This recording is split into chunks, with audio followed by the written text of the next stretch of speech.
Bago pa man magsimula kanina ang laro ng Los Angeles Lakers laban sa Golden State Warriors, may lumabas muna nga pong balita na interesado ang Chicago Bulls na i-trade si Zach LaVine papunta sa Lakers kapalit lamang si Austin Reeves at ilang future draft pick. Pero ayon sa isang insider na si Joe Conley, hindi na rin naman nga daw pinagpatuloy pa ng Lakers ang negosasyon sa Chicago Bulls dahil agad nga nilang tinanggihan ang inalok nitong trade proposal. Sa madaling salita, wala nga pong mangyayaring trade sa pagitan ni Austin Reeves at Zach LaVine bago ang trade deadline. Marami rin naman nga pong mga analyst at fans ang sumang-ayon sa naging desisyon ni Rob Pelinka. Sa naging winning layup pala nga po ni Austin Reeves na sinamahan pa ng triple-double kontra sa Warriors, deserve nitong maging untouchable at manatili sa lineup. Isa pa, lugi lang naman nga ang Lakers sa trade na ito dahil sa laki ng kontrata ni LaVine at mauubos pa ang kanilang mga draft pick para lamang sa isang player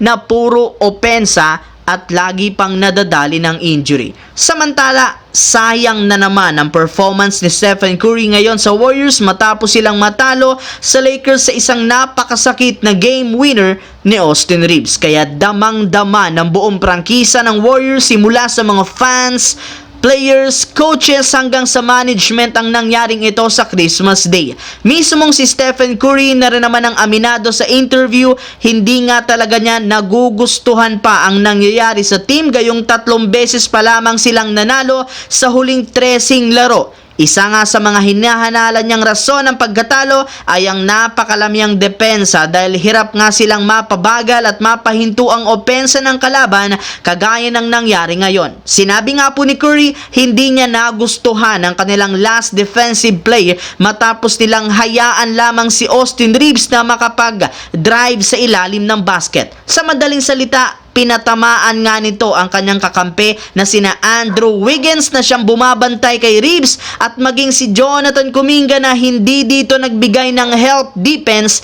kahit man nasa harapan niya si Austin Reeves. Sa kabilang banda, ginawa na nga sana mga idol ni Victor Wembanyama ang lahat ng makakaya upang mabuhat ang San Antonio Spurs sa kanyang unang Christmas game sa kanyang NBA career matapos siyang magtala kontra sa Knicks ng 42 big points, 18 rebounds. Ngunit sa huli, natalo pa rin sila. Natuluyan na silang nag-struggle na makakuha ng rebound at makagawa ng score sa huling segundo. At lingid nga sa kaalaman ng lahat, halos pare-pareho nga po ang story ng nakalipas na laro ng Spurs dahil bagamat nakakasabay ang team sa simula, parati rin naman nga silang nag-i-struggle sa clutch time na siyang nagiging rason ng pagkatalo. As of now, 2 games na ang lose streak ng Spurs at 4 na beses pa lamang silang nanalo sa huling 10 laro. Buti na lang at nananatili pa rin sila sa ika-11 pwesto sa West na merong record na 15 wins, 15 losses. Hindi na rin naman sila nagkakalayo pa 10-10 na Warriors dahil 0.5 games na lamang ang kalamangan nito sa kanila. At kung sakali mang makabawi ang Spurs, posible nga pong malampasan na nila ang Golden State Warriors.